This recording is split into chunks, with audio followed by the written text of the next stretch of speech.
So, Ryan, we were talking before I just turned the recorder on that you may not have been on a mainline episode of the Culture Cast, and I want to apologize in advance because this is a hell of an episode to be on. To be here, because, man, on this episode of the Culture Cast, it is still Mike White-May, and Mike White from the projection booth is joining us here. Bon chance. Ryan Verrill from Someone's Favorite Productions and Film Foundations is also joining me. Thank you for letting me talk about these movies. And I am still here, your host, Chris Dashew. And yes, on this episode, we are talking about yet more Francis Weber films, Francis Weber originals, and then Francis Weber remakes with La Chèvre and Pure Luck. These two men have been hired to find a missing heiress. One's a detective searching for clues. Open the door. The other's an accident waiting to happen. There's no quicksand in Mexico. Congratulate me, because I just discovered something. Martin Short and Danny Glover star in the new comedy from the writers of Twins and Kindergarten Cop. Pure Luck on video cassette. So, Mike, I'm going to kick it to you first. Obviously, if you've been listening through this month, you know why we're doing these. But instead of asking you the same question to get the same answer, I'm going to kick it to you first. What did you think of these two movies, and what was this the first time you saw them? It was my first time seeing both, though I have to say I've seen the preview for Pure Luck probably hundreds of times because this came out. It came out right around the time I was working at a movie theater. So they would just play those trailers over and over again. So that shot of Martin Short in the fat suit makeup looking up going, is something wrong? Or, like that. I've seen that shot. I don't know how many hundreds of times, but yeah, first time seeing both of these. And I would have to say, as the month has gone on, this one is probably like the Weber is probably one of the lesser Webers for me. There are still some really good moments to it. And I actually surprisingly really enjoyed Gerard Depardieu in this. I didn't feel that Pierre Richard had as much to do as he usually does. I don't know if it was that he is sharing screen time with Depardieu, but yeah, we'll definitely talk about it. And Ryan, you're all the way from Reconnected and Film Foundations, where we do a little show together. So I'm going to kick it to you first. Tell the audience a little bit about where you can be found or things that you work on other than this, and then go ahead and answer those same questions that I posed to Mike. You can find me anywhere under the name The Disconnected or Someone's Favorite Productions. I do a live show every Thursday night covering physical media announcements for the week. And then we have a guest on to discuss something about film. Plus every Monday I post an interview with somebody from the industry. And I'm also on Film Foundations with Chris, and put out a magazine called The Physical Media Advocate. You can get that on Amazon and all kinds of retail stores at this point. But man, these films, way more slapstick than I was ready for. Really fun on the comedy parts. Really unique story. That's probably the best thing I can say about it. This isn't something that like you can tell that they're taking from something else or even probably inspired by much else, because this isn't the sort of thing that is passed along for generations where somebody just has bad luck and you send somebody along else that also has bad luck. So I think the writing side is pretty decent. Did I love the movies? No, probably not, but it wasn't a terrible time watch. Yeah, before we turned the recorder on, I said it to Ryan before you even joined, Mike. I was like, it's a little unfortunate because I think that both of these are the lesser of any of the movies we've watched this month. And I would say that by like a substantial margin. Nothing we've watched up until this point, I think I would have even advocated you to skip. I think Man with One Red Shoe and the original, both of those are great. Dinner for Schmucks and The Dinner Game, both of those are great. Is this worse than The Toy? I guess that becomes, by Rotten Tomato standards, this is only 12% better. I don't know. Let's say the French version, Le Chèvre, is lesser than La Jouette. For sure. Totally. Agree 100%. But I would say Pure Luck is better than Richard Donner's The Toy. Yeah. I would agree with both of those because I think that I guess I kind of tried to block the toy out of my memory already, but I enjoyed the conversation so much. By the end of it, it wasn't like, well, I like the movie now that we had a good conversation. It was just like, oh, the conversation was good. That kind of covered up how bad that movie really was, like at its core. Just everything about it was just kind of a bad choice, a bad decision was made, and then another bad decision was made, and then another bad decision was made. I think to your point, at least for me, the original Le Chèvre, maybe if we had seen this at the beginning of the month and we had seen Pierre Richard not in everything else that we've seen him in, we'd be like, oh, this is kind of fun. But to your point, the fact that we've seen him twice now, especially Les Jouets, where I think he was at his best as we've seen so far this month in Les Jouets. In this, it's like he is not the focus, and he's saddled with, again, to your point, Ryan, a very unique high concept idea, but like to what end is kind of where I come in at it. Like the gag is the same gag, like the entire movie. It's like telling one joke over and over and over and over again and expecting the audience not to notice. And the French film does a better job of hanging together as a movie than the American one does. Because the French one, I feel like, is actually slightly comedic. The American one, wow. I mean, similar to The Toy, it's like this movie is just genuinely unfunny. And for a comedy to not even get a chuckle or a chortle for the most part out of me, that is a failure as a movie. I mean, that's I think how most people would grade comedies, is whether or not it succeeds at being comedic. And the Pure Luck fails spectacularly. La Chèvre, I think, Gerard Depardieu is charismatic enough. His interactions with Pierre Richard are, exasperated enough that I think their chemistry is great. But Danny Glover and Martin Short are a weird pairing. And similarly to Danny Glover and Joe Pesci in Gone Fishing, a film that a stunt person died to make, which is one of the worst things ever, I don't think that Danny Glover as a comedic actor works really well. He's a great straight man, obviously, Lethal Weapon being the kind of textbook case. But with this kind of story, he should have worked theoretically because he's the straight man, but him and Martin Short don't have any back and forth that is as good as Depardieu and Richard. So I think for me, just opening up here at the beginning, I agree with you. And I think what the places this movie succeeds are lesser than any other successes this month, and they are smaller successes than the successes we've seen throughout this month already. I have a feeling I'm going to be doing a lot of Monday morning quarterbacking, which I believe is a sports analogy, because there are a lot of things that the Chèvre is doing where I'm like, that's kind of good, but I think you should take it farther or maybe have twisted it a little bit. Just like the whole thing with the luck. Like there's a film called Intacto from Spain from, I can't remember what year it was. I want to say early 2000s. The whole movie is all about luck and how luck is like a quantity that can be won or lost and can be kind of amped up by doing dangerous things. So the idea of luck as a commodity is interesting. Also, there's a movie called, what is that called? The Whale, I think it is. No, I'm sorry. The Cooler with William H. Macy, where when there are whales at a casino, so somebody doing really super well, they will send William H. Macy out to cool him, quote unquote. Right.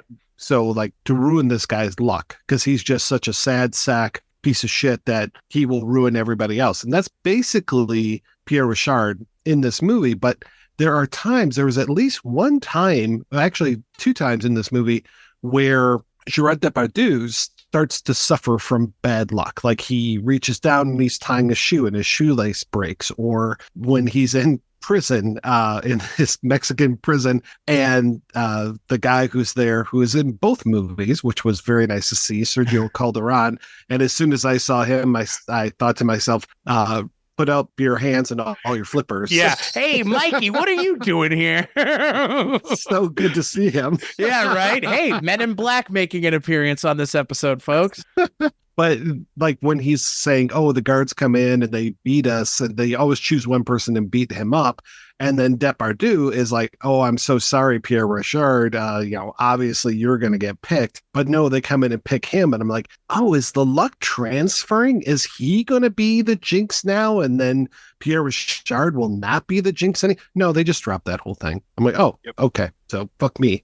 But I was like thinking this is going to be something, but no, unfortunately it wasn't. I mean, those are maybe some nitpicks, but I was just like, oh, well, this is an interesting concept. And this whole idea of like, putting this guy in a room with one broken chair and making him sit down and be like, goes to the one chair and then he goes, no. And he goes over here, goes over there. And then of course he sits in the one that's broken.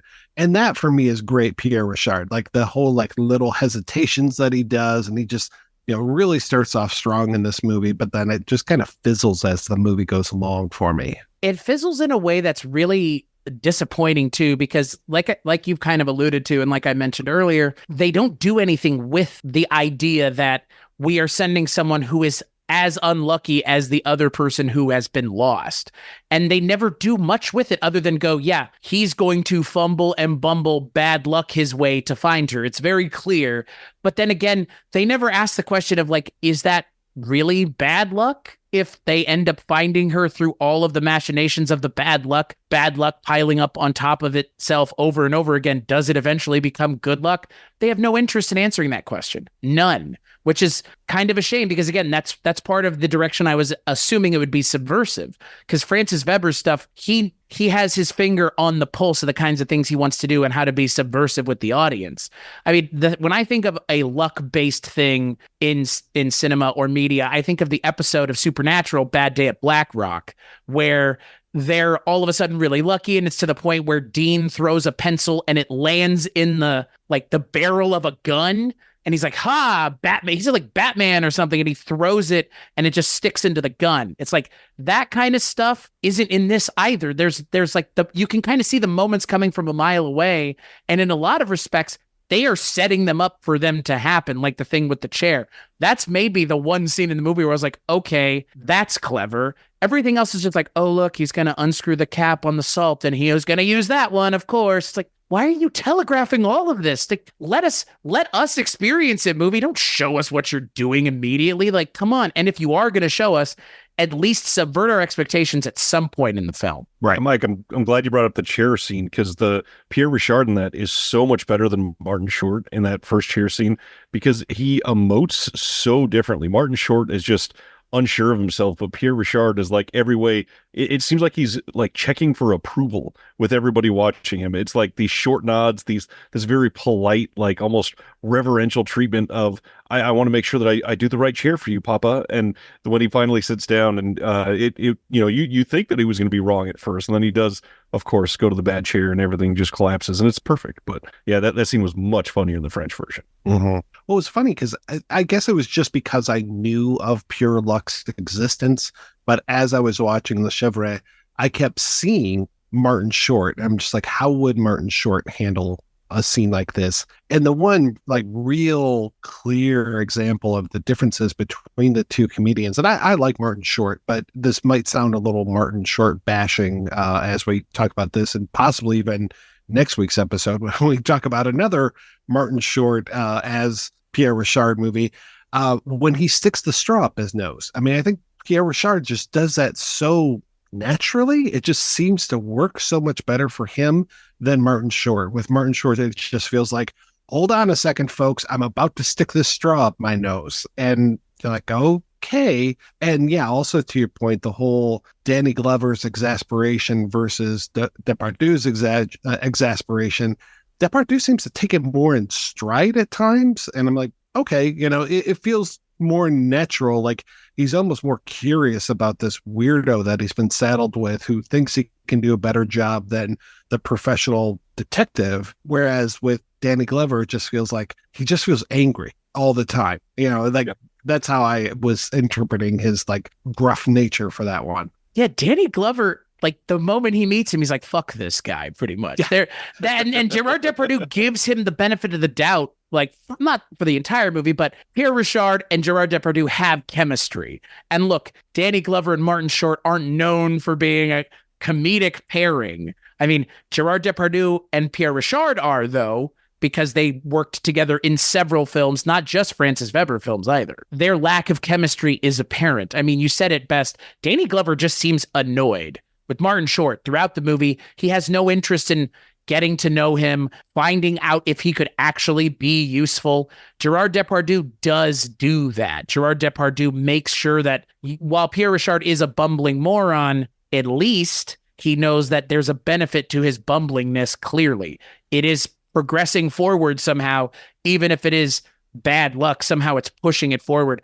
Danny Glover is just like, fuck you, man. Come on. Like, I don't know. It's so weird because there's no comedy to be mined there when the character's one note from the start and he's that same note at the end. He never stops playing that one note. I think the other thing that's interesting comparing this to the other Weber films is that we're very sympathetic to the man who loses his daughter.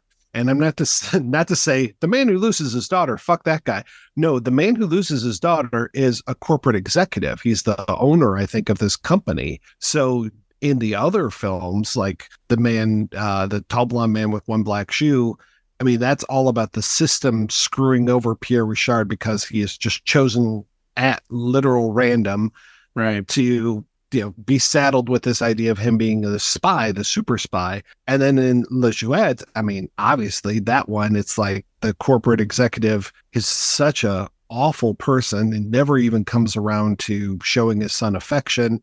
And he treats all of his employees, well, like toys, like all just completely, firing the guy for the sweaty palms kind of thing. Whereas this guy, it's like, oh yeah, no, I want you to get your daughter back. And I do, as a viewer, want him to get his daughter back. But it's like Weber suddenly like, oh, we're going to treat this one corporate guy like he's okay, rather than he's involved somehow in some machinations. I don't know what it is, but just it's so weird to suddenly, turn a corner and be like, oh, now this corporate guy, he's okay. He apparently he treats all of his employees really well, even the accountants that he sends to Puerto Vallarta.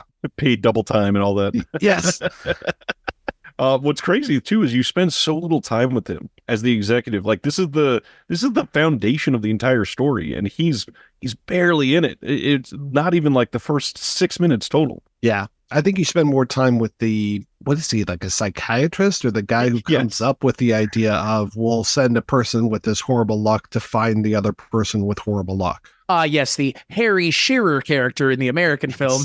Always good to see Mr. Burns in living color. It's like, I think you were talking about this last week with me, Mike, Yardley Smith, like when she's in stuff, it's like, oh, there you go. And same with Harry Shearer. It's like, not that he's not in things, but his voice if you're a child of the 90s like I am and as big of a fan of The Simpsons. But yeah, they come at this from such different angles. It's very weird. It's very weird the way that they paint the kind of supporting characters or the ones that are back at the beginning of the movie, because they're so different from one another. And again, the French one I think works better in that comparison. Again, like it's just I feel like with the American one, the screenwriters had worked together before. I mean, Weingrod and Harris, they work together pretty much exclusively. They wrote Twins and Kindergarten Cop. So it's not like they don't know how to write a buddy movie, because Twins is a buddy movie, and B, it's not like they don't know how to write a comedy, because Twins is a comedy and Kindergarten Cop's kind of a comedy as well, more comedic than it is a lot of things.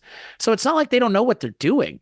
It's just, I don't know what they took away from the French one. Like, I don't know what they got from the French one, because when I was talking with Ryan before we started recording, he was like, it's surprising how much of this is copy and paste. And I didn't expect it to be as much as it is. It really is. Just about as much as The Man with One Red Shoe. I think even more than The Man with One Red Shoe. Like, that was at least had some difference. This is not shot for shot the same, but kind of. A lot of it is. Yeah. A lot of it is so the same. I think, though, that the differences when it comes to this are fascinating to me, especially the whole thing with the woman that he calls a prostitute. And that scene just ends in the American version. There is no him going up and chatting her up again and making plans with her to meet her in her room and all these things. Like, it's not like this French version is lewd, but it was so odd that the American version had to cut that out and just knock Martin Short out. It's like, really? That's odd. You get, like you're saying, all these little gags, like him setting Danny Glover's tie on fire, or Pierre Richard setting Depardieu's tie on fire. But I feel like Pierre Richard is much more sympathetic, even though, like, the one thing of this movie that I don't know if it necessarily works is this whole thing of treat Pierre Richard like he's in charge. Right. And build up his ego. Pierre Richard, when he, thinks that he's in charge, he's insufferable, but not in a such an obnoxious way, I guess. Like he does a much better job of not throwing around his weight, but also just being a jerk about stuff. And that's also one reason why I think I feel more sympathetic towards Depardieu, is because of the way that Pierre Richard is not being such an a-hole like Martin Short is. And there's even weird things like at the beginning, the whole thing with the luggage cart, how like Pierre Richard is just taking the guy's luggage cart, whereas it was Martin Short had the luggage cart. So it's like there's a misunderstanding with Pierre Richard, but with Martin Short, the guy's just being openly aggressive. So it's just weird with some of the choices they make here. The way I received both movies is I genuinely believe that before Pierre Richard walked in on screen in Le Chèvre, his character had experienced a lifetime of bad luck. Oh, yeah. Martin Short, it feels like he existed the moment he was conjured into existence, and he's not a real lived-in character. He's just literally Deus Ex Martin Short in this movie. Like, does something bad need to happen? He's going to make it happen because they've written it that way. And what's weird is that the French one doesn't lean on that crutch as much. They don't make everything have to be about Martin Short's character or Pierre Richard's character. They have a little bit of a complex web around it where it's not, this guy is literally a fucking idiot, which is the way Martin Short comes off. He comes off as a malicious fucking idiot. We all know someone like this who it's like, I don't know what you're like on or what level you think you're on, but you're not on that level. And the fact that you think you're there and you're presenting that way and you're convinced is a problem for all of us. And that's why Martin Short's character is just kind of detestable, frankly. It's like, I'm not saying it's hard to be sympathetic for a character in a movie who's an asshole, but he's a very specific kind of asshole character that is very hard to sympathize or empathize with. Mm-hmm. Ignorant to a fault is almost how I would say it. Zero self-awareness, negative self-awareness, like to the point where he's like, I might have bad luck, but they think I'm a genius. It's like, oh, dear God. Oh, no, of course. Well, even some of the little things. Now, I know, again, Americans can't handle this, but the way that Pierre Richard calls in the bomb threat on the plane to stop it from taking off, whereas Martin Short's just like, oh, no plane ever leaves on time when I'm supposed to be on it. Oh, it could be delayed for days. And I'm like, all right. Right? Great. So how do you live then? Like, how do you exist in life? When you cook food, does it magically just freeze as you're cooking it? Like, I don't understand. Like, how unlucky are you? Because if you cannot travel, that's like, there's a level of bad luck there that is unrealistic. I mean, I'm not saying this movie's realistic, but like, this is heightened reality, right? It's attempting to be, but the American film pushes it too far, is what it feels like. There's no nuance to what they're doing. That scene in the bar with Danny Glover and Martin Short, and he's like, go call her a prostitute, say she's a prostitute. Like, what are we supposed to learn from Martin Short's character? That he's a gullible idiot? Like, that he's a complete fucking moron? Because that's the way the scene ends up being played in the American one. In the French one, there's some nuance to it. Like, it goes a little further. It takes its time. The American one, it's just so Martin Short can, like you said, Ryan, get slapstick smacked around. And even the slapstick's not done as well. Like, the slapstick kind of feels hollow or bloated comparatively to what Martin Short looks like in the airplane, which is just some of the, man, I love practical effects until. Apparently that was the inspiration for Jiminy Glick. So yet another thing to blame this movie for. He looked a lot like in the film The Santa Claus. There's a moment where Tim Allen has like, yeah, he looks like fat Tim Allen. Like, it's really weird that he looks like fat Tim Allen in that like hilarious fat suit that they gave him. Even that they're eventually in a Santa Claus movie together. Right, yeah, exactly. That's right. Exactly. Jack Frost. Yeah. It's yeah, and it's a shame because you kind of just mentioned it. Like Martin Short, let's talk about Martin Short for a minute. Kind of gets a bad rap, right? Because of the Jiminy Glick thing, which is like, again, a character meant to be obnoxious and not one that people love specifically. So when you kind of take it upon yourself to play that kind of character, kind of get what you deserve in terms of the audience's response, because he's an annoying character. So people don't like him. So, okay. But Martin Short, I like Martin Short as an actor a lot. He's just really woefully miscast here because I don't know who you would have cast instead of him, but when he's likable and charming, it's a lot better than when he's doing this Ed Grimley Jr. bullshit. Because that's kind of this adjacent, right? Like this kind of just being annoying. I could watch an Ed Grimley movie, though, like nobody's business. I mean, I've been watching Ed Grimley since SCTV days. I loved when he showed up on SNL. But yeah, it's tough, man. I mean, this is like, I guess this is around Clifford era, which was, oh dear,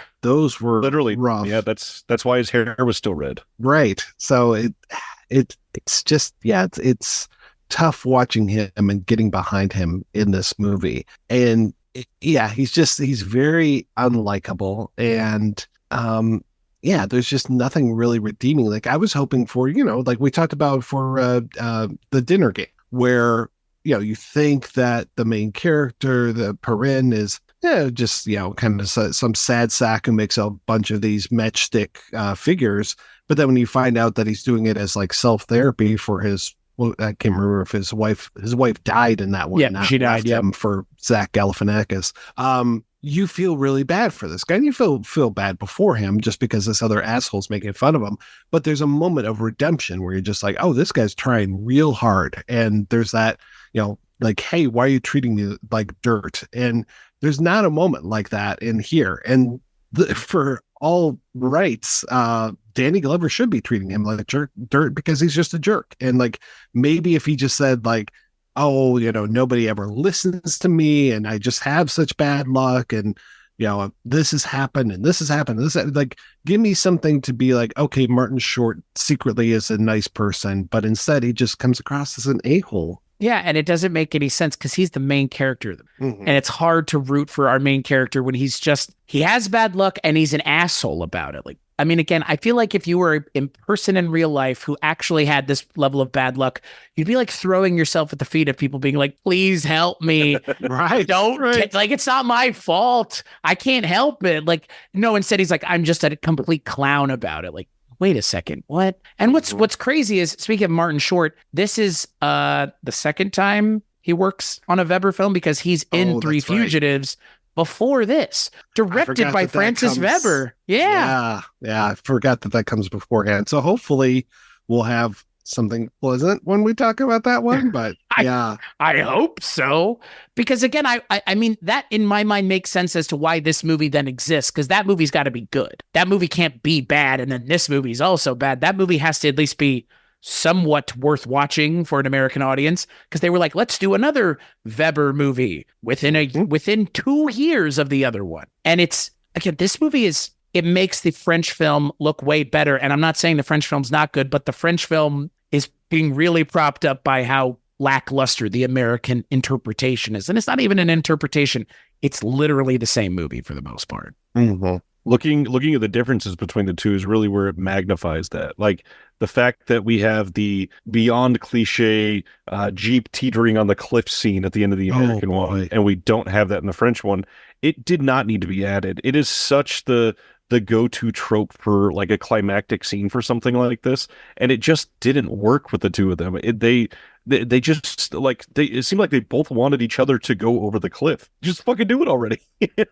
Yeah, really. I have to say that there are so many, like I said, the Chèvre wasn't my favorite thing in the world, not the best one that we've watched this month, but there are moments. And again, to your point, Ryan, there are so many moments where I'm just like, oh, it was handled so much better in the French version. When they go in and try to get the money back that was stolen from Pierre Richard's character, Francois Perrin. Again, he's playing again.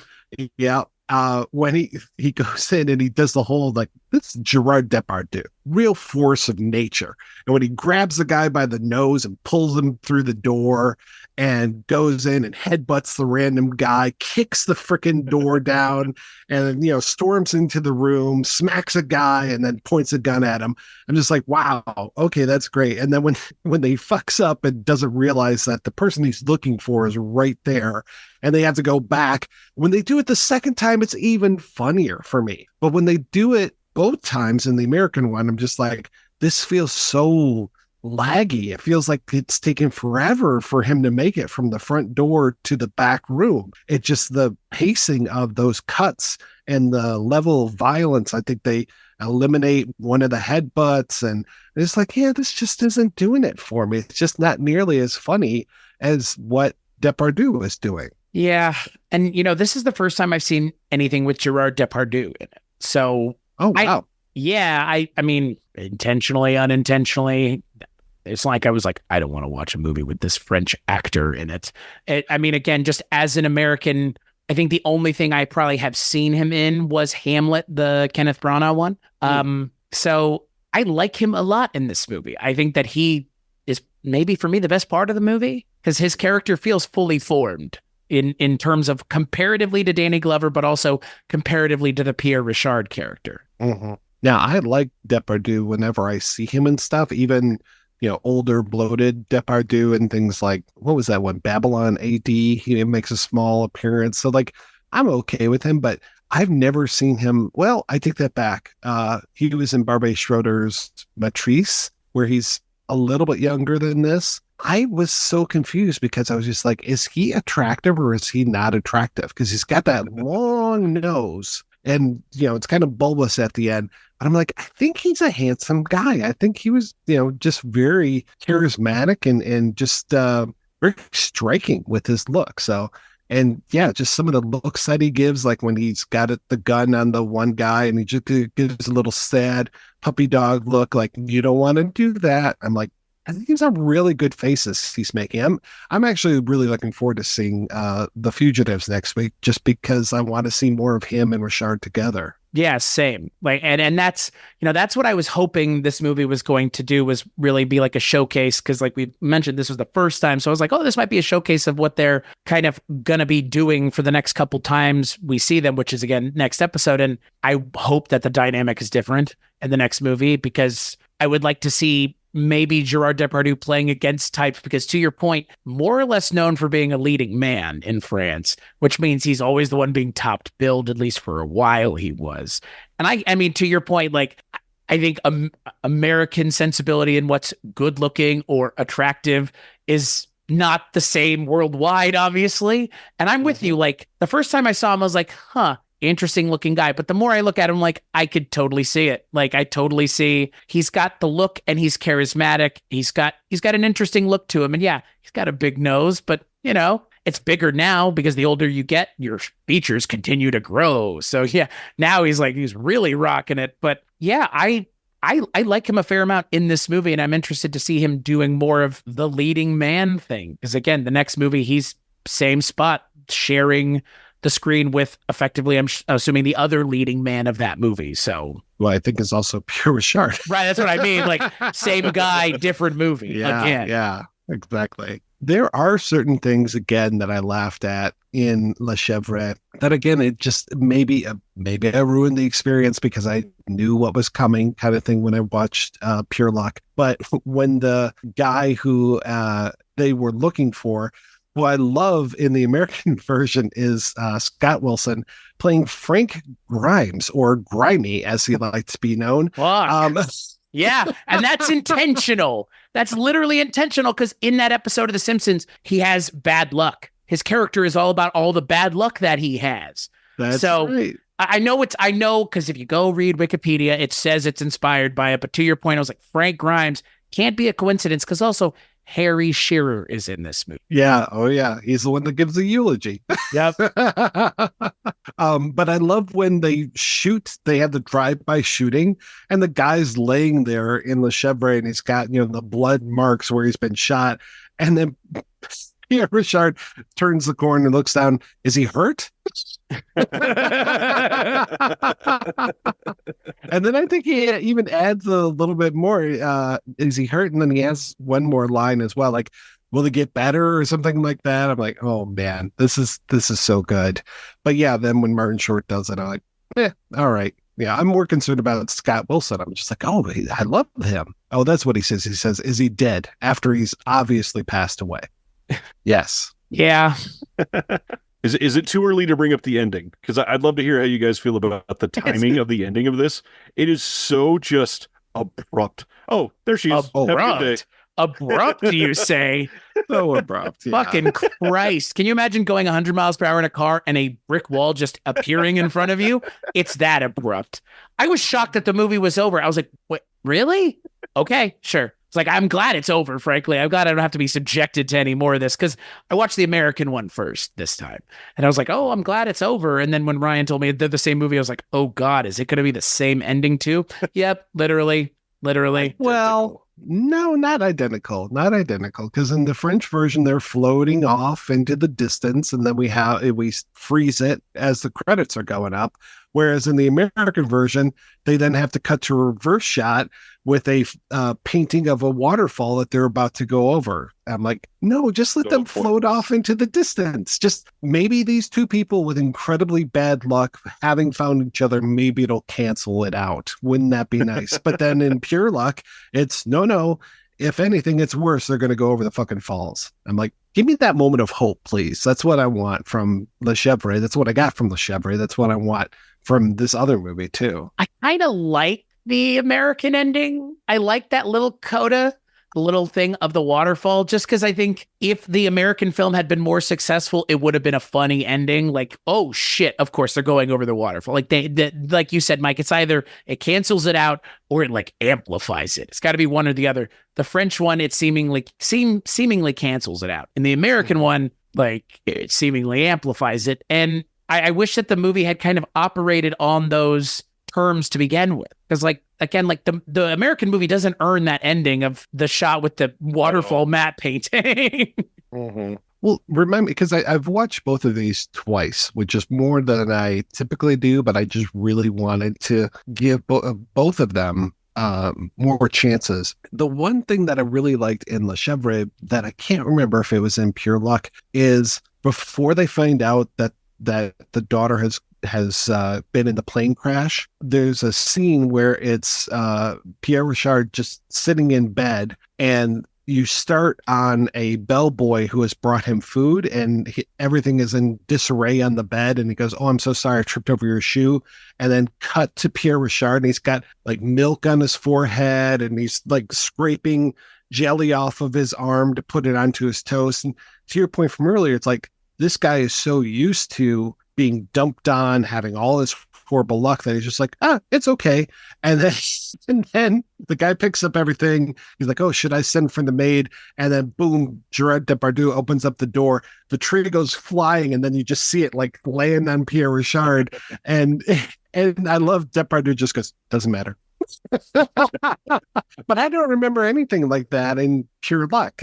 It just felt like some of these little moments were the ones like maybe that was replaced by that fucking Jeep scene that you're talking about. And I had to go back in Le Chèvre. I was like, I don't remember this Jeep scene at all. And yeah, whole cloth by the American writers. I don't remember the hotel part being in Pure Luck either.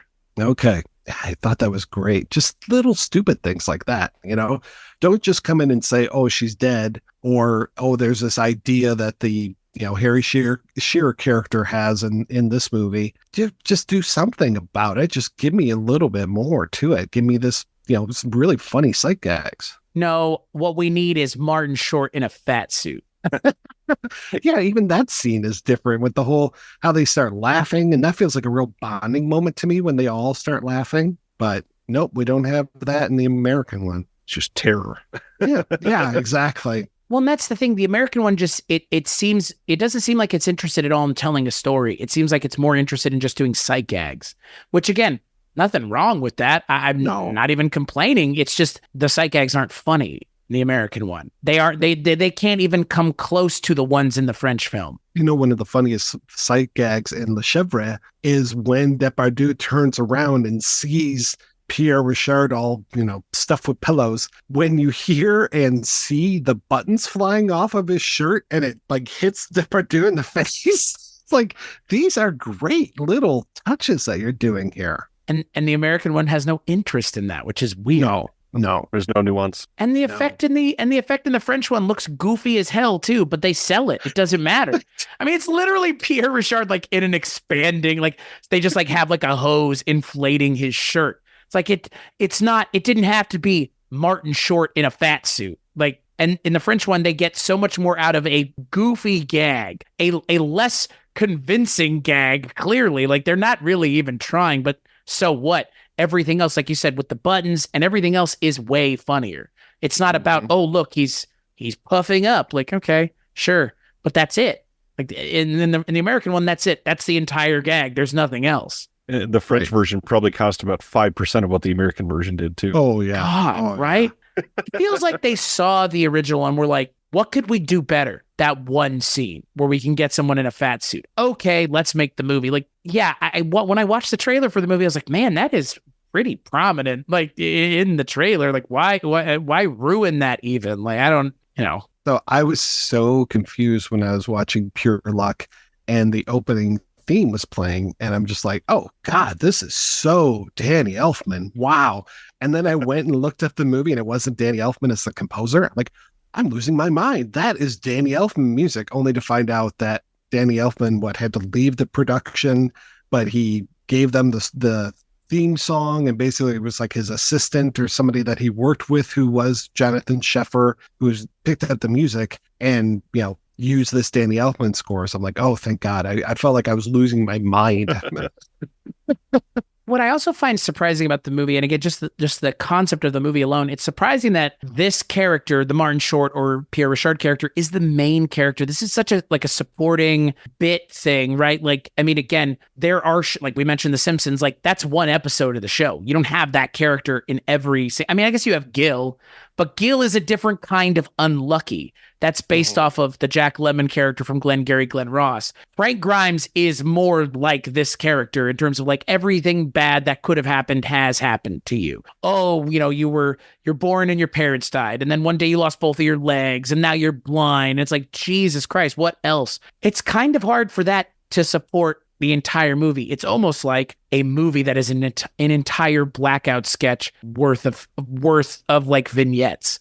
Like, what would happen to the world's most unlucky man if he were having to go and find the world's most unlucky woman? Go. Mm-hmm. Right. Like that. This is not where I would have gone with it. I'm not even sure I would have given him a partner. Like, just let him fumble and bumble his way to the end. Like that. I think that would be even funnier because in the American one, it feels wasted. In the French one, it works. But I mean, I think it could have worked without it either way. Just this guy is unlucky and bumbles and fumbles his way into it. I mean, there are characters like that in cinema as it is. This guy is so unlucky that he gets attacked by a gorilla in Mexico. Not even native to Mexico, but a gorilla just happens to run and kidnap him. That moment was so random that I couldn't stop laughing for a long time. And that it goes nowhere, basically. I still can't believe in neither of these movies that we don't spend more time with the daughter during the bulk of the film. Yeah, that is weird that we never go back to her whatsoever. I mean, once we get her at the airport, that's it until the very end. Yeah, I was very surprised that we weren't doing kind of a, two steps behind chase type of movie. With the conceit of the film, that should be the comedy. It should be monkey see, monkey do, essentially, just two steps behind. On the day before, and then suddenly they're both knocked out for 4 days, and now they're in the same hospital. Ta-da! They're floating away. Like that would have made more sense. It would have been nice to see Pierre Richard and Gerard Depardieu kind of following in, like you've mentioned, following behind her and seeing the waste that she's laying to things by accident, and then they show up and make it even worse.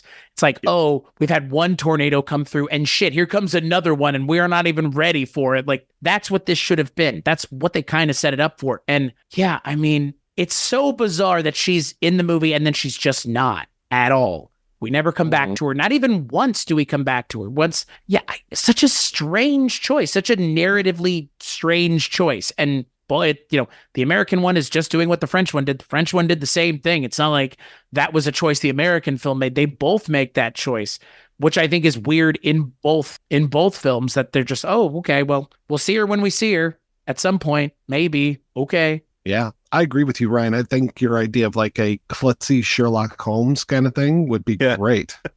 And Klutzy yeah, Sherlock. also to your point, Chris, like I could almost see like the kids in the hall having a recurring character of Mr. Unlucky or something where it's just, bad thing, like almost like Rube Goldberg type things. Right. It's like almost, you could almost Final Destination it. Maybe he dies at the end of every single skit. Right. And that's the thing. Like there are these kinds of characters and scenarios in movies already. I mean, I know it has its problems, but one of the scenes in one of the movies that I think of in terms of like, oh, this character has luck is in True Lies, when Jamie Lee Curtis drops the Uzi and it just goes down the stairs shooting and it causes everyone else to flee and explosions and stuff like that. Is perfect in that movie. It's just one scene. We don't need to see anything else. We get it. This movie can't like the American one can't even get one scene comparative to that film's use of the idea of luck or, like you said, bumbling your way through it Rube Goldberg style. It can't even get there. It's like you see everything coming from a mile away. It's just so on the nose and so obvious. Yeah, there's the one sequence, they kind of have it in the French one where Pierre Richard turns a corner and falls into a ditch. But in the American one, they have to amp it up, and there's like a paint bucket that falls. There's marbles. I'm surprised there isn't like two guys carrying a pane of glass and a fruit stand, like all of those things. A 10-tier cake, a 10-tier wedding cake. Right. Whoa. Whoa, yeah. Where's that? Come on, give me that. And then he falls into the ditch. And so I'm like, okay, where they're already pouring up. Cement on him. Right, of course. But the ditch actually has a manhole at the bottom too. They're digging. Yeah, you got to like keep going, right? The American one just doesn't know when to stop. No. It's like some restraint being practiced here would have been appreciated. Yeah. I will tell you one thing as an aside for this episode, or just for all of these. Watching these movies has now made me watch other things that Francis Weber has been writing. So I've just like slowly started to fill in those gaps between these movies that we're watching. I was just watching one called La Magnifique, I think it was, the Magnificent one, with Belmondo in it. Very, very funny. And I'm glad that we're watching these because now it's opening up all these other movies by other directors, but all having this Weber touch, which I'm really growing to appreciate. Yeah, I've liked more or less everything we've watched this month, but the American versions are the lesser ones. Like even with Les Jouet, like Les Jouet and the toy was a wider disparity than it is in this movie. Like the French one is fine. The American one ain't great, but the French one is nowhere near as good as any of the other French films that we've seen this month. Like it's just somehow a little lesser, which is unfortunate. I don't know if it's the setting. I don't know what it is. Like, I kind of wish it was Gerard Depardieu and Pierre Richard in France doing things, not, again, because they don't take advantage of the fact that they're in South America.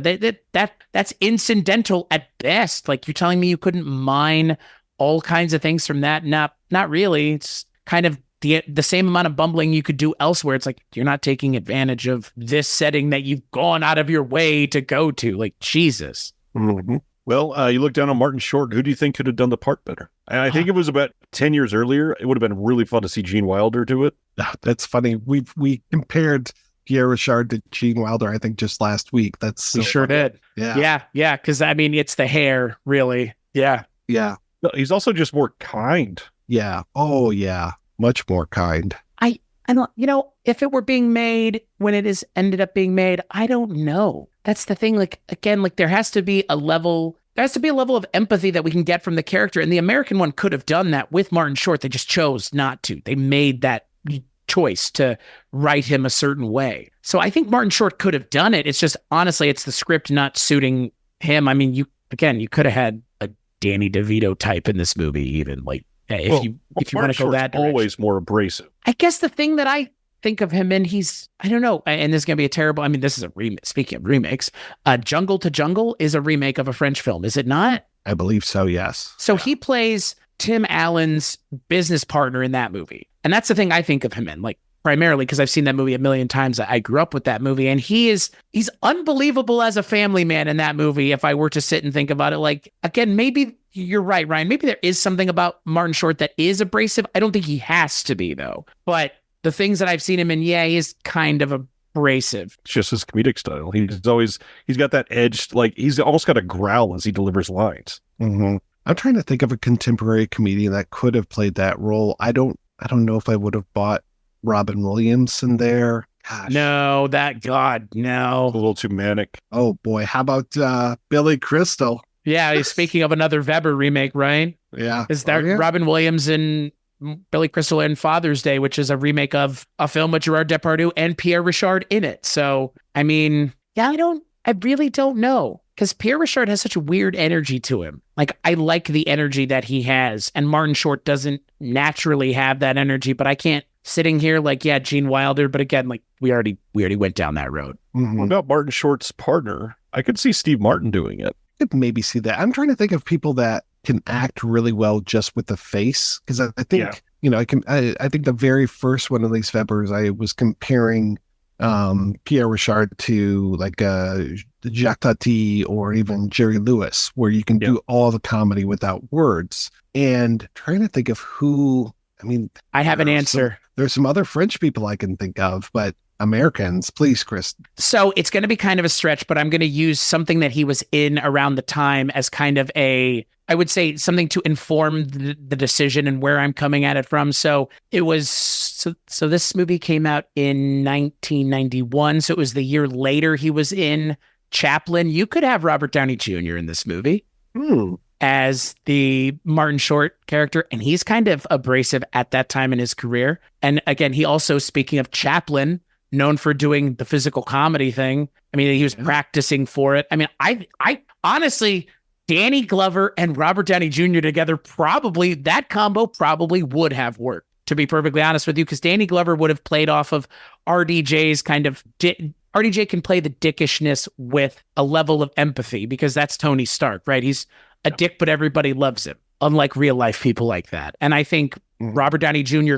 could have brought that in this movie. And again, about the right time, about the right place. He's doing slapsticky stuff. I mean, serious, obviously, but still kind of in that same world. If I could have moved this person into more American films than just Alien Resurrection, I would have thought that Dominique Pignon would have been a great American version, or, like he could do what Pierre Richard was doing, I think, and could have brought that off. But yeah, unfortunately, he never really took off here in the States. He's good in Alien Resurrection. He's really good in there. Who do you think it is? Santa Claus. I mean, there are problems with that movie, but that movie's a lot more charming than it has any right to be. His work in Delicatessen and Amelie and City of Lost Children, like those are, prime Dominique Pignon for me. But I thought I am one of the few people that really likes Alien Resurrection. So it's fun. Completely agree. Yes. Unlike Alien 3, it's fun, which, I mean, after Alien 3, like, I need a palate cleanser, and Alien Resurrection is just dumb enough to be fun. It's dumb. Like, there's aliens underwater, aliens using their, I mean, all of the movie is more fun than it has any right to be. Ridiculous. Oh, yeah, exactly. Yeah, and more, I dig the ridiculousness. Yeah, I love the newborn alien baby getting sucked out of a hole in the ship. Like, that is still one of my favorite effects of all time. I'm with you. And look, I mean, that movie, speaking of not finding its audience, just like Pure Luck didn't find its audience. Now, this movie still hasn't found its audience. I would say Alien Resurrection has been reappreciated in the years since. At least maybe it hasn't. Maybe I'm wrong. But to your point, Mike, like, I think we're not the only ones who enjoy Alien Resurrection. Mm-hmm. Ryan, do you like Alien? Oh, you've never seen it, right? Film Foundations. We did the whole episode. Your alien knowledge doesn't go up. Yeah, doesn't go further than Aliens, which, to be fair, not a bad place to just sit and wait. So, well, no, I saw the third one. I just wasn't impressed enough to keep going. Well, that's fair. I guess the other question that I have, because we've been harping on Martin Short a lot, casting Danny Glover in this movie, right? Good choice, bad choice, a choice. I can't tell. Yeah, it's funny because when it comes to Le Chèvre, there were so many things in the trivia around casting, and when it comes to the American one, I don't remember there being any discussion of casting. I'm like, I guess maybe these two were just that hot at this time between Lethal Weapon and Clifford.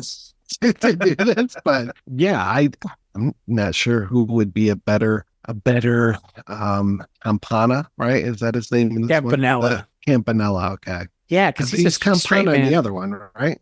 Yeah. He's Okay. who's a straight man in the early 90s, right? Like, he is playing the straight. I mean, yeah, you're right. Like, this is all because of Lethal Weapon, really. Like, I think we have Lethal Weapon to thank for this. Like, Yeah. but he's amazing in Lethal Following- Weapon. Like, Oh, yeah. Well, and he's amazing in the movie that he did the next year, which is Predator 2, one of the best movies ever made. yeah, Predator 2 is a lot of fun. Fuck yeah, it is. Yeah. I don't know why. I mean, I like Danny Glover as an actor. Same. Yeah. I just like, it's not that he's bad here. It's just this pairing doesn't work. I think, like I said, Robert Downey Jr. would have been a good choice. Frankly, I mean, again, if we're talking about straight men, like, and you want to cast another African-American actor, like, could have cast Denzel Washington.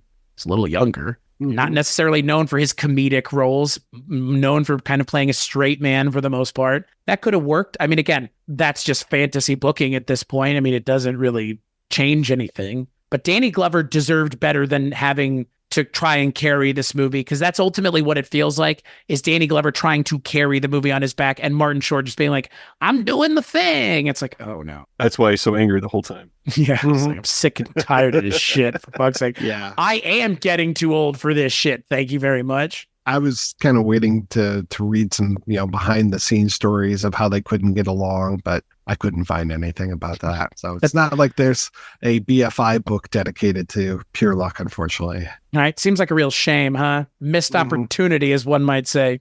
Yeah, it would probably sell in the 10s. The 5s even. I think that's about it. I'm still shocked that it was as 1-to-1 as it was the entire time. Like, you have a decade to look at the first movie, pick out what you like, change some things, rewrite some things. But no, it's basically an A-to-A comparison. There's obviously a handful of small things, but it's wild how much is identical. I guess the question then becomes, and I've never thought about this, it's just like, what is the reasoning if not just like, oh, we could just like slap our name on it. Right? Like, it's an ease of work thing. Man, people are lazy, huh? Weird. So I forgot that there were casting rumors. So after we've had this long discussion, how about Arnold Schwarzenegger? I mean, I did say Danny DeVito, which was only made me think of that because of the twins of it all. Boy, wouldn't that have been Arnold Schwarzenegger as Danny Glover's character? This movie would not be worth. Can you imagine him in this movie? We'd be like, what in God's name did anyone think was worth his time here? Yeah. Yeah. Because it just prostitute. How much luck do you have? How about Clint Eastwood? Sure. That might have worked better with Martin Short than Danny Glover, because Clint Eastwood can play cantankerous really well. Oil. Yeah. Although I think this was right around, it feels like this was like Unforgiven / Bridges of Madison County time, it's like Bridges was next year, I think. he's pretty old by this time. Yeah. He's old now. He was old then. He's old now. Here we go. Lou Gossett Jr. R.I.P. Interesting. I'm gonna run through these real quick because it just doesn't have that much information. Jack Nicholson, Robert De Niro, Al Pacino, Morgan Freeman, Ernie Hudson, Eddie Murphy, and Donald Sutherland. All for the same character, or just in general? It's just in general, because I'm like, well, Eddie Murphy is not playing the straight man, but I could kind of see Donald Sutherland maybe, but again, he's so old at this point. I know he's still around and everything, but this is like, Outbreak kind of time, or the Puppet Masters, it's like he's pretty long in the tooth at this point. I could see Ernie Hudson doing pretty well. I could see that very much. Yeah. I mean, I love Ernie Hudson. Yeah. Yeah. He's kind of unsung. I don't know. He's a great character actor. Honestly, that's the thing for me. This is like a character actor's movie. It should have been. It is. Like, yeah, I mean, the two actors cast are character actors. I'm not saying Danny Glover and Martin Short aren't massive actors. They have very long careers, but like, there aren't a lot of Danny Glover, Martin Short duo films, like buddy films. This is not a thing that everybody was like, man, I want to see this. Yeah.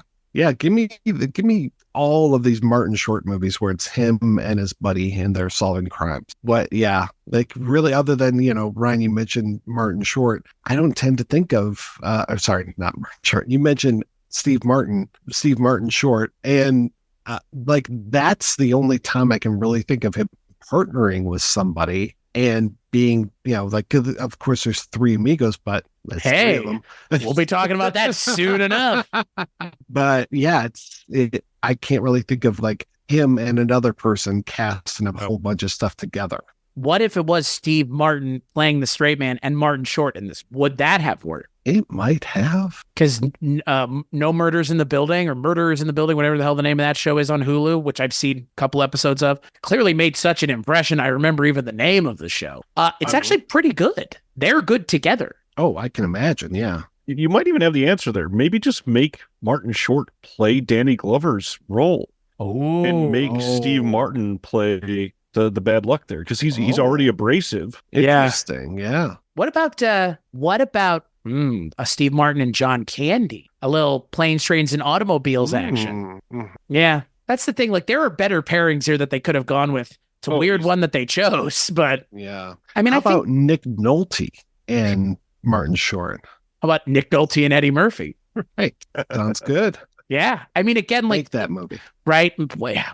What you mean they've never been in a movie? No, it's called 48 Hours, guys. Like, you're not reinventing the wheel here, we promise. That's the thing. I always think about all these like weird buddy movies from the 80s and 90s, and we've gone around the bend with them. The fucking Pat Morita, Jay Leno movie, the Michael Fox and James Wood movie, the Dan Aykroyd and Gene Hackman movie. This is just another of those like two weird pairings of actors who probably never did a whole lot together otherwise, if anything, being paired up in this buddy comedy. Where were the laughs then? Mm-hmm. American films like this, just, man, when a comedy isn't funny, it's really hard to find a lot great with the movie, because it's like a bad movie is one thing and you could normally smell it from a mile away, but an unfunny comedy, it just like stinks like shit. It's such a disappointment, because like if you fail at the one thing you're trying to do, ostensibly nothing else matters. And, you and I, Ryan, being fans of horror, like, that movie's not scary anymore. Not really a good barometer to measure horror movies anymore. As far as I'm concerned, the only barometer to measure a comedy by realistically is whether or not it's funny. And yes, I know comedy is subjective, but objectively, this movie is not funny. I think I can go out and say that on the behalf of the three of us. Objectively, not a really funny movie. And if we're talking comedies, that means it wasn't successful because it wasn't funny. And that's for me, like I said, only barometer by which I really want to measure comedies. Yeah. Well, they were given kind of a raw deal for this American version just because the French version wasn't all that. Yeah. Right. They just neutered the few laughs, and, the pacing, like I said, wasn't as good. But yeah, I am actually curious to see some of the director's other movies. I can't remember her name. Nadia Toss. Yes. Because I've had her first one, Malcolm, on my list for a long time. So I'd like to check out her other stuff. I think she's Australian. I mean, look, I'm glad it's directed by a female director. That's always great. That's always a positive, but her only feature film in the United States was this movie. So yeah, could have done better. Where, she got thrown in movie jail, and really, I don't know how much of it was her fault. I mean, yeah. Not everything is like Super Mario Brothers where we can look at whose fault it was. Mm-hmm. This is like, who knows? Yeah.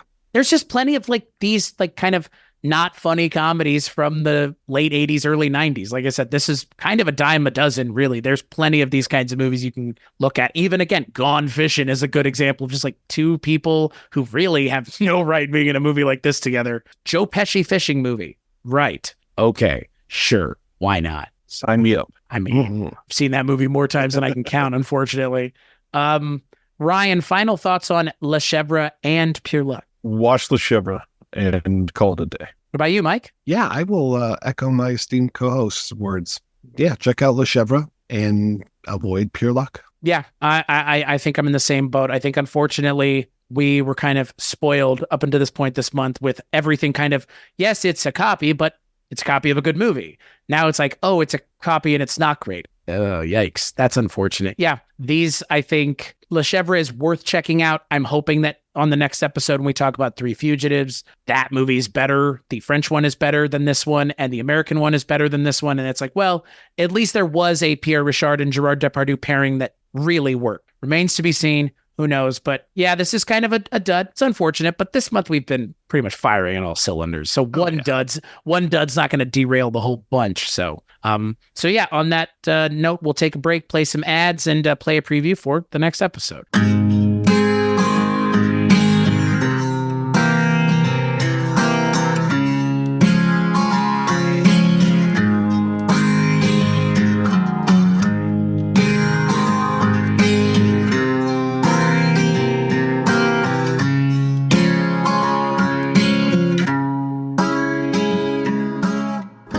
Hi, I'm Susan. And I'm Sharon. And we're the hosts of 80s TV Ladies. Check us out wherever you find your favorite podcasts. And please like and follow us on Facebook, Instagram, and Twitter at 80s TV Ladies. You can find interviews and exclusive behind-the-scenes content on all of your favorite 80s TV ladies. 80s TV Ladies is the place to go. Please join us. Hi, this is HP from Noise Junkies. And this is Father Malone from Dark Destinations. Please join us as we examine one of the greatest sitcoms in television history, Taxi, on Night Mr. Walters, a Taxi podcast. Good night, Mr. Walters.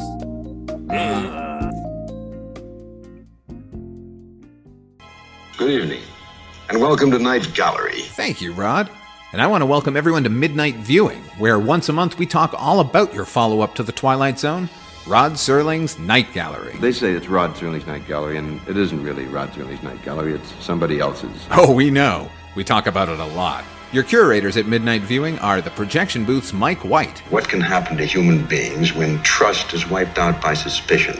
And CultureCast's Chris Stashew. Small boy encased in a crystal ball. And I'm Father Malone. The kind of thing that usually infests nightmares. Join us monthly at Midnight Viewing, the Night Gallery podcast at weirdingwaymedia.com. Doesn't remotely belong to me. I have no proprietary interest in that at all.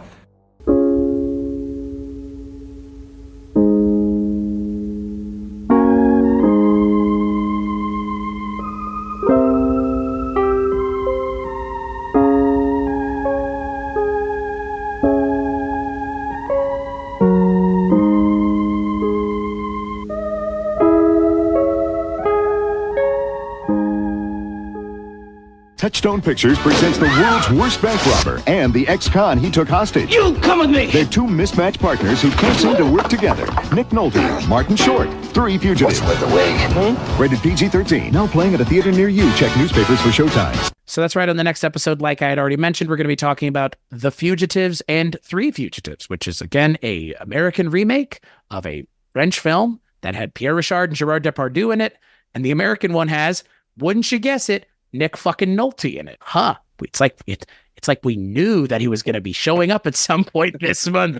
So, right? And on that episode, speaking of funny people, we're going to be joined by the one and only Richard Haddam of Richard Haddam's Paranormal Bookshelf, which, just having him should, elevates it a little bit, maybe, or maybe it's like the other direction. I don't know. Just kidding. But I'm looking forward to it. But until then, Ryan, where can people find you and the things that you work on? Everywhere under the name The Disconnected and Someone's Favorite Productions. Mike, what about yourself? Everything I do is available at weirdingwaymedia.com, except for one thing, which is a special thing that Chris and I do for our Patreon listeners at the $10 and up level. We are joined by Richard Haddam, who you'll hear next week here on the CultureCast, where we talk about James Bond films. So you can get to that through Patreon. That's patreon.com/culturecast or patreon.com/projection booth. And how about you, Chris? Well, you're listening to this show now, so you know where to find this show.